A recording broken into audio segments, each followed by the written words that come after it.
Okay, hello. Shoot, I don't have a drink. That's okay. Yeah, I only have a limited amount of time before I have to leave and go to my dance lesson. But I'm going to read as much as I can of chapter 33 right now. And I'm going to read a little fast. I'm going to read because I want to get as much done as I can. But yay! I'm just going to read and then when I have to leave, I'm just going to stop. I don't know when I'll stop. It'll be sometime. I don't think I'll finish. There's a lot of text, not so many pages, but a lot of text. But, yeah, okay. Well, let's get down to it. Chapter 33, Franklin D. Roosevelt in the Shadow of War. Americans in the 1930s tried to turn their backs on the world's problems. Their president at first seemed to share these views. The only battle Roosevelt shot against was the Depression. America had its own burdens to shoulder, and the cost of foreign involvement, whether in blood or treasure, simply seemed too great. But as the clouds of war gathered over Europe, Roosevelt eventually concluded that the United States could no longer remain aloof. Events gradually brought the American people around to his thinking. No nation was safe in an era of international anarchy, and the world could not remain half enchained and half free. The London Conference. The 66-nation London Economic Conference meeting in the summer of 1933 revealed how thoroughly Roosevelt's early foreign policy was subordinated to his strategy for domestic economic recovery. The delegates to the London Conference hoped to organize a coordinated international attack on the global depression. They were particularly eager to stabilize the values of the to stabilize the values of various nations' currencies at the rates at which they could be exchanged.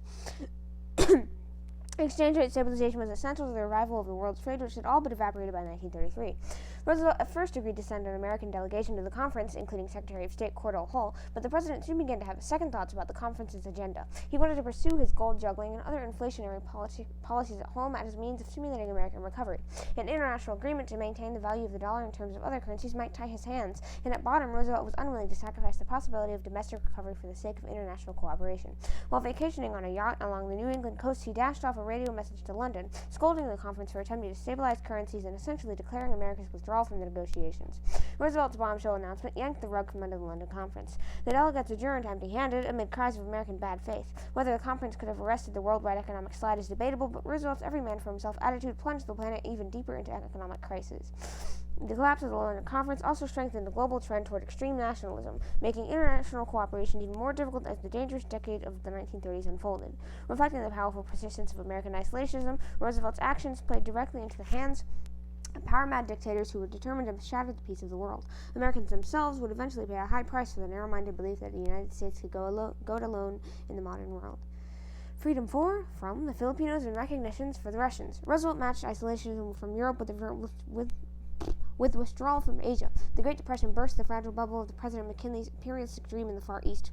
With the descent into hard times, American taxpayers were eager to throw overboard their expensive tropical liability in the Philippine Islands. Organized labor demanded the exclusion of low-wage Filipino workers, and American sugar producers clamored for the elimination of Philippine competition.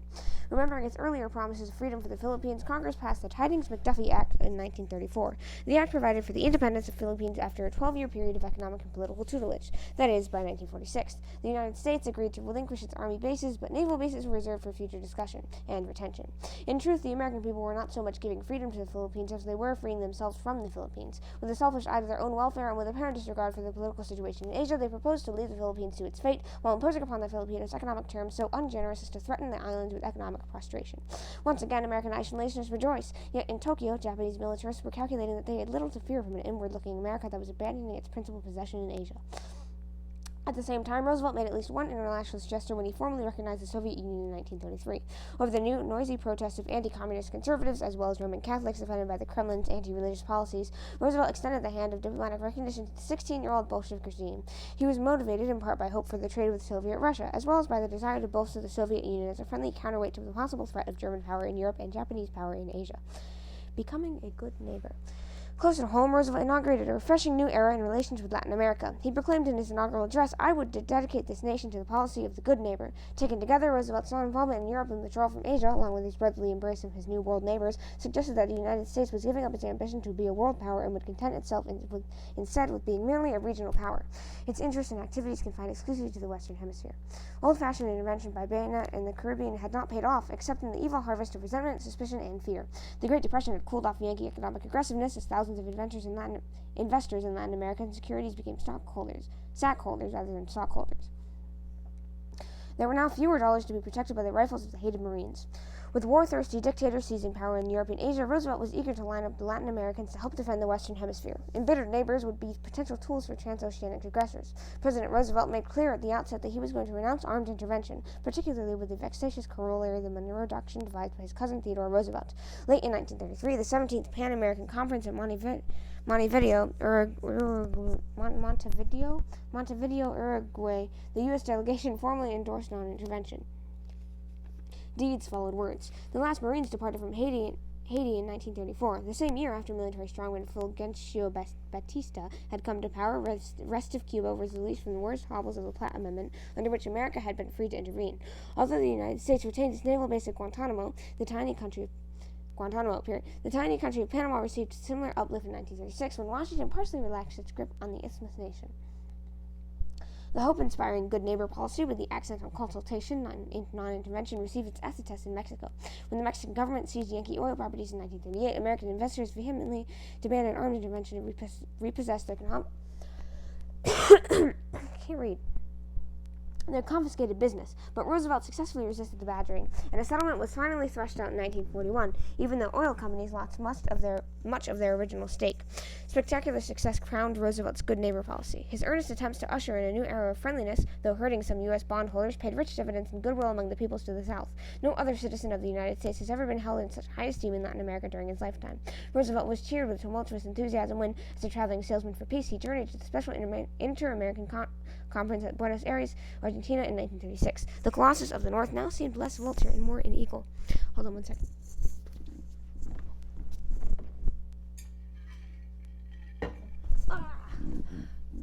Okay, I spotted my water bottle across the room and went to grab it because I am thirsty. Okay. Secretary Hull's reciprocal trade agreements. Intimately associated with good neighborism and also popular in Latin America was the reciprocal trade policy of the New Dealers. Its chief architect was idealistic Secretary of State Hull, a high-minded Tennessean of low tariff school. Like Roosevelt, he believed that trade was a two-way street, that a nation can sell abroad only as it buys abroad, that tariff barriers choke off foreign trade, and that trade wars beget shooting wars. Responding to the whole Roosevelt leadership, Congress passed the Reciprocal Trade Agreements Act in 1934. Designed in part to lift American export trade from the Depression doldrums, this enlightened measure was aimed at both relief and recovery. At the same time, it activated the low tariff policies of the New Dealers. The Reciprocal Trade Agreements Act avoided the dangerous uncertainties of a wholesale tariff revision. It merely whittled down the most objectionable schedules of the Hawley-Smoot Law by amending them. Roosevelt was empowered to lower existing rates by as much as 50%, provided that the other country involved was willing to respond with similar reductions. The resulting pacts, moreover, were to become effective without the formal approval of the Senate. This novel feature not only ensured speedier action, but sidestepped the twin evils of the high-stakes log rolling and high-pressure lobbying in Congress. Secretary Hull, whose zeal for reciprocity was unflagging, succeeded in negotiating parts with these 21 countries by the end of 1939. During these same years, U.S. foreign trade increased appreciably, presumably in part as a result of the whole Roosevelt policies. Trade agreements undoubtedly bettered economic and political relations with Latin America and proved to be an influence for peace in a war-bent world. The Reciprocal Trade Agreements Act was a landmark piece of legislation. It reversed the traditional high protective tariff policy that had persisted almost unbroken since Civil War days, and that had so damaged the American and international economies following World War I. It also paved the way for the American-led free trade international economic system that took shape after World War II, a period that witnessed the most robust growth in the history of international trade. Storm cellar isolationism. Post-1918 chaos in Europe, followed by the Great Depression, spawned the ominous spread of totalitarianism. The individual was nothing. The state was everything. The communist USSR led the way, with the crafty and ruthless Joseph Stalin finally emerging as dictator. In 1936, he began to purge the communist state of all suspected dissidents, ultimately executing hundreds of thousands and banishing millions to the remote Siberian forced labor camps. Bolshevik Benito Mussolini, a swaggering fascist, seized the reins of power in Italy during 1922, and Adolf Hitler, a fanatic with a toothbrush mustache, plotted and harangued his way into control of Germany in 1933 with liberal use of the big lie. Hitler was the most dangerous of the dictators because he combined tremendous power with impulsiveness. A frustrated Austrian painter with hypnotic talents as an orator and a leader, he had secured control of the Nazi Party by making political capital of the Treaty of Versailles, and Germany's suppression spawned unemployment. He was thus a misbegotten child of the short-sighted post-war policies of the victorious Allies, including the United United States. The desperate German people had fallen in behind the new Pied Piper, for they saw no other hope of escape from the plague of economic chaos and national disgrace. Hitler withdrew Germany from the League of Nations in 1933 and began clandestinely and illegally rearming. In 1936, the Nazi Hitler and the fascist Mussolini allied themselves in the Rome-Berlin axis. International gangsterism was likewise spreading in the Far East, where Imperial Japan was on the make. Like Germany and Italy, Japan was so-called have-not power. Like them, it resented the ungenerous Treaty of Versailles. Like them, it demanded additional space for its teeming millions, cooped up in their crowded island nation. Japanese navalists were not to be denied. Determined to find a place in the Asiatic sun, Tokyo gave notice in 1934 of the termination of the 12-year-old Washington Naval Treaty. A year later in London, the Japanese torpedoed all hope of effective naval disarmament. Upon being denied complete parity, they walked out of their multi-power conference and accelerated their construction of giant battleships. By 1935, Japan, too, had quit the League of Nations. 5 years later, it joined arms with Germany and Italy in the Tripartite Pact. Jut-jawed Mussolini, seeking both glory and empire in Africa, brutally attacked Ethiopia in 1935 with bombers and tanks. The brave defenders, armed with spears and ancient firearms, were speedily crushed. Members of the League of Nations could have caused Mussolini's war machine to creak to a halt if they had only dared to embargo oil. But when the League quailed rather than risk global hostilities, it merely signed its own death warrant. Isolationism, long festering in America, received a strong boost from these alarms abroad. Though disapproving of the dictators, Americans still believed that their encircling seas conferred a kind of mystic immunity. They were continuing to suffer the disillusionment born of their participation in World War I, which they now regarded as a colossal blunder. They likewise nursed bitter memories of the ungrateful and defaulting debtors. As early as 1934, a spiteful Congress passed the Johnson Debt Default Act, which prevented debt-dodging nations from borrowing further in the United States. If attacked again by aggressors, these delinquents could stew in their own juices. Mired down in the Great Depression, Americans had no real appreciation of the revolutionary forces being harnessed by the dictators. The have-not powers were out to become have-powers. Americans were not so much afraid that totalitarian aggression would cause trouble as they were fearful that they might be drawn into it. Strong nationwide sentiment welled up for a constitutional amendment to forbid a declaration of war by Congress, except in case of invasion, unless there was a favorable popular referendum. With a mixture of seriousness and frivolity, a group of Princeton University students began to agitate in 1936 for a bonus to be paid to the Veterans of Future Wars, VFW, while the prospective frontliners were still alive. Congress legislates neutrality. As the gloomy 1930s lengthened, an avalanche of lurid articles and books condemning the munitions and manufacturers of war-fomenting merchants of death poured from American presses. A Senate committee, headed by Senator Gerald Nye of North Dakota, was appointed in 1934 to investigate the blood business. By sensationalizing evidence regarding America's entry into World War I, the senatorial probers tended to shift the blame away from the German submarines onto American bankers and arms manufacturers. Because the munitions makers had obviously made money out of the war, many a naive citizen leaped to the logical conclusion that these soulless scavengers had caused the war in order to make money. This kind of reasoning suggested that as the profits could only be removed from the arms traffic, one hell of a business, the country could steer clear of any world conflict that might erupt in the future.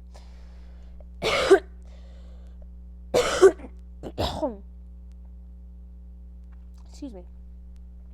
Responding to overwhelming popular pressure, Congress made haste to legislate the nation out of war.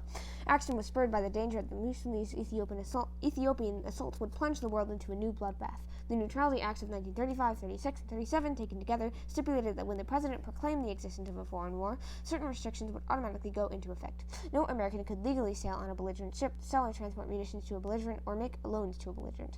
This head-in-the-sand legislation had in effect marked an abandonment of the traditional policy of freedom of the seas, a policy for which America had professedly fought 2 full-fledged wars and several undeclared wars. The Neutrality Acts were specifically tailored to keep the nation out of the conflict like World War I. If they had not been effected at the time, America probably would not have been sucked in, at least not in April 1917. Congress is one war too late with this legislation. What had seemed dishonorable to Wilson seemed honorable and desirable to a later disillusioned generation. Storm Cellar neutrality proved to be tragically short-sighted. America falsely assumed that the decision for peace or war lay in its own hands, not in those of the satanic forces already unleashed in the world. Prisoner of its own fears, it failed to recognize that it might not have used its enormous power to shape international events. Instead, it remained at the mercy of events controlled by the dictators. Statutory neutrality, though of undoubted legality, was of dubious morality. America served notice that it would make no distinction whatever between brutal aggressors and innocent victims. By striving to hold the scales even, it actually overbalanced them in favor of the dictators, who had armed themselves to the teeth. By declining to its use its vast industrial strength to aid its democratic friends and defeat its totalitarian foes, it helped goad the aggressors along their blood-spattered path of conquest. America dooms loyalist Spain. The Spanish Civil War of 1936 and 1939, a proving ground and dress rehearsal in miniature for World War II, was a painful object lesson in the folly of neutrality by legislation. Spanish rebels, who rose against the left-leaning Republican government in Madrid, were headed by fascist General Francisco Franco. Generously aided by his fellow conspirators Hitler and Mussolini, he undertook to overthrow the established Royalist regime, which in turn was assisted on a smaller scale by the Soviet Union. This pipeline from communist Moscow chilled the natural sympathies of many Americans, especially Roman Catholics, for the Republican loyalists, but other Americans burned with passion to defend the struggling republic against Franco's fascist coup.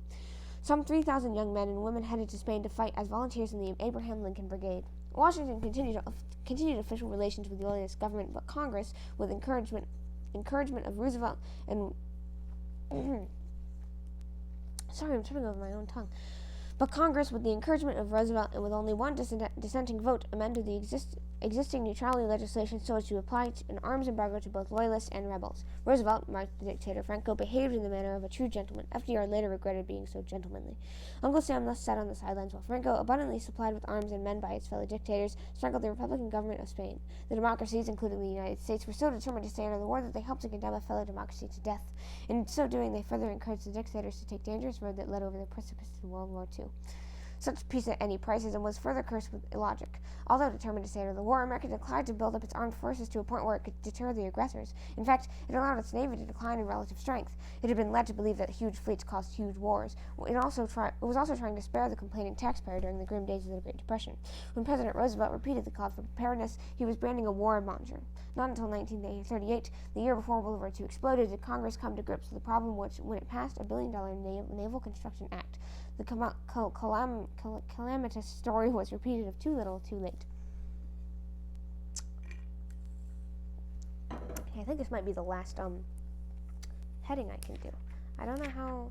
There's still a lot remains. Oh my goodness gracious.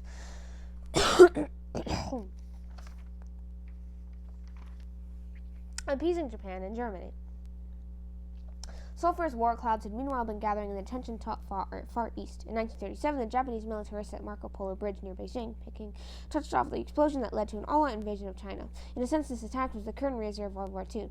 Roosevelt shrewdly declined to invoke the recently passed neutrality legislation by refusing to call the China incident an officially declared war. If he had put the existing restrictions into effect, he would have cut off the trickle of munitions on which the Chinese were so desperately dependent. The Japanese, of course, could continue to buy mountains of war supplies in the United States. In Chicago, unofficial isolationist capital of America, President Roosevelt delivered his sensational quarantine speech in the autumn of 1937. Alarmed by the recent aggressions of Italy and Japan, he called for the positive endeavors to quarantine the aggressors, presumably by economic embargoes. The speech triggered a cyclone of protests from isolationists and other foes of involvement. They feared that a moral quarantine would lead to a shooting quarantine. Startled by this angry response, Roosevelt retreated and sought less direct means to curb the dictators. America's isolationist mood intensified, especially in regard to China. In December 1937, Japanese aviators bombed and sank an American gunboat, the Panay, in Chinese waters, with a loss of 2 killed and 30 wounded in the days of 1898, when the Maine went down, this outrage might have provoked war, but after Tokyo hastened to make the necessary apologies and pay a proper indemnity, Americans breathed a deep sigh of relief. Japanese militarists were thus encouraged to vent their anger against the superior white race by subjecting American civilians in China, both male and female, to humiliating slappings and strippings. Adolf Hitler, meanwhile, grew louder and bolder in Europe. In 1935, he had openly flouted the Treaty of Versailles by introducing a compulsory military service in Germany. The next year, he brazenly marched into the demilitarized German Rhineland, likewise contrary to the detested treaty, while France and Britain looked on in an agony of indecision. Lashing his follow to a frenzy, Hitler undertook to persecute and then exterminate the Jewish population in the areas under his control. In the end, he wiped out about 6 million innocent victims, mostly in gas chambers. Calling upon his people to sacrifice butter for guns, he whipped the new German Air Force and mechanized ground divisions into the most devastating military machine the world had yet seen. Suddenly, in March 1938, Hitler bloodlessly occupied German-speaking Austria, his birthplace. The democratic powers, wringing their hands in despair, prayed that this last grab would satisfy his passion for conquest. But like a drunken reveler calling for madder music and stronger wine, Hitler could not stop. Intoxicated by his recent gains, he began to make bullying demands for German-inhabited Sudetenland of neighboring Czechoslovakia. The leaders of Britain and France, eager to appease Hitler, sought frantically to bring the dispute to the conference table. President Roosevelt, also deeply alarmed, kept the wires hot with personal messages to both Hitler and Mussolini urging a peaceful settlement. A conference was finally held in Munich, Germany in September 1938. The Western European democracies, badly unprepared for war, portrayed can't speak, betrayed Czechoslovakia to Germany when they consented to the shearing away of the Sudetenland. They hoped, and these hopes were shared by the American people, that the concessions at the conference table would slake Hitler's thirst for power and bring peace in our time. Indeed, Hitler publicly promised that the Sudetenland is the last territorial claim I have to make in Europe. Appeasement of the dictator, symbolized by the ugly word Munich, turned out to be merely surrender on the installment plan. It was like giving a cannibal a finger in the hope of saving an arm. In March 1939, scarcely 6 months later, Hitler suddenly erased the rest of Czechoslovakia from the map, contrary to his own solemn vows. The democratic world was again stunned. Wait, let me just count how many pages are left real quick. 1, 2, 3, 4, 5, 6, 7, 8, 9, 10, about 11 to 12-ish. That's not bad. I got pretty far. Okay. Yeah, okay. Cool. I'll finish this maybe later today or tomorrow. I don't know. Okay.